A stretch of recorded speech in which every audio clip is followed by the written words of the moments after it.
be alone in this hunt. Predator Badlands is the 6th installment in the Predator franchise, technically 9 overall if you count the AVP flicks and this year's Killer of Killers. Is this a worthy entry in the series? Or must we cut out the weakness from the clan? Let's talk a little bit about it.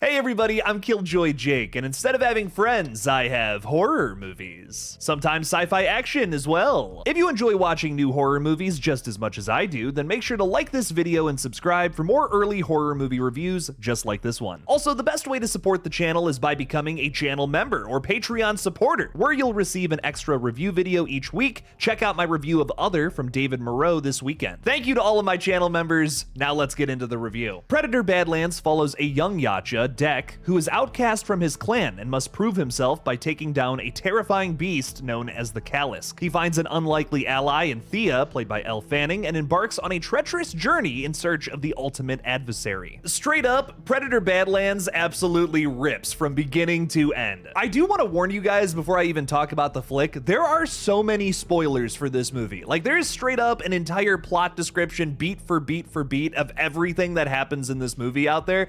Don't look it up before you go see it this weekend. The film delivers on its premise. It puts the Predator in the driver's seat this time around and shows you an epic coming-of-age story for the young guy. It also showcases some more aliens in this combined universe between the Alien and Predator franchises, which is also very fun. We're literally on a death planet where everything can kill you, and I mean everything. Both the Alien and Predator franchises are super creative in their own rights, and this one kind of meshes all the things I love from both of those franchises together in a really unique way. I have nothing but praise for Demetrius Schuster-Kolamatanji playing both the lead, Deck, and his wrathful father, Nior. This is an incredibly physical performance with some John Wick-level fight sequences and powerful drama too. With the way director Dan Trachtenberg was talking about this one, I was expecting some green-bloodied fight sequences throughout, which this movie certainly delivers on, but the most unexpected thing to me is how hard the drama hits. It is hard-boiled and you really feel for these characters, especially from the opening scene. Right off the rip, this one really pulls you in. Just like her co-star Demetrius, Elle Fanning is also in a dual role here, playing Thea, a broken Weyland-Yutani synthetic that Deck decides to utilize as she promises to know how to find and maybe even kill the Callisk. Deck literally calls her a tool throughout, which is a nice little running joke, and no, I'm not talking about the geniuses that wrote 46 and 2.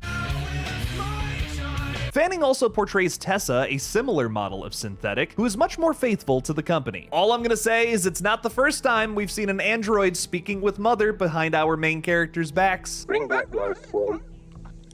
Priority 1. All other priorities rescinded. While both of Fanning's performances here totally rock, a lot of my criticisms from this movie come from the writing with her character. There's a lot of forced humor, which I don't think necessarily works all the time. Her relationship with Deck is so outrageous, it almost gets to a SpongeBob and Squidward situation. It's so cartoonish. This movie starts in a really hard-boiled and serious epic spot, which is great, and it like immediately pulls you in. It's a nice lure. But once her character is introduced, we're immediately blasted in the face with like this Saturday morning cartoon style humor. It's a little out of left field and doesn't work all the time, especially one of the first sequences we get with Thea. It's thankfully something that is only sprinkled in throughout the rest of the movie, but I think Badlands is at its best when it's focusing on the drama. This one just gets a little too Star Wars, Guardians of the Galaxy style humor for me at times. My only other real nitpick, and guys, seriously, these are small issues. They're not movie ruining by any means. The third act does get a little pastiche, essentially combining the third acts of Aliens and the original Predator together.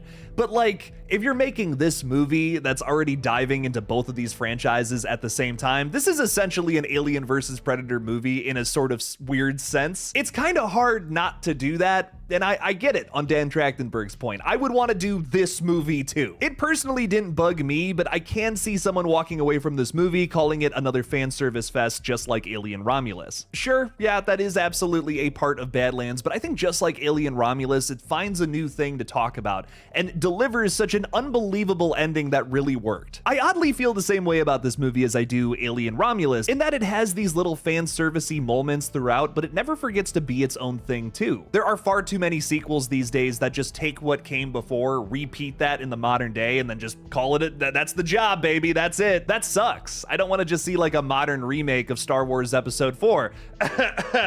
The Force Awakens. Movies like that have no intention of diving into new concepts or ideas. Badlands, however, does. Badlands definitely finds its own unique footing while still playing the hits of both of the franchises that it's hanging out in. Personally, I thought this movie absolutely fucked. Easy top 10 of the year, warts and all. You should definitely go see it this weekend if you're a fan of either franchise. I promise there's a lot of fun things that this one delivers. Also, I just want to remind you guys here, for no particular reason at all, not because of the way this movie ends by any means, Dan Trachtenberg, the director of this flick and also Prey from 2022, wants to make a third Predator movie. He also is talking about bringing back Arnold Schwarzenegger as Dutch from the original flick. There might be some setup for that at the end of this one.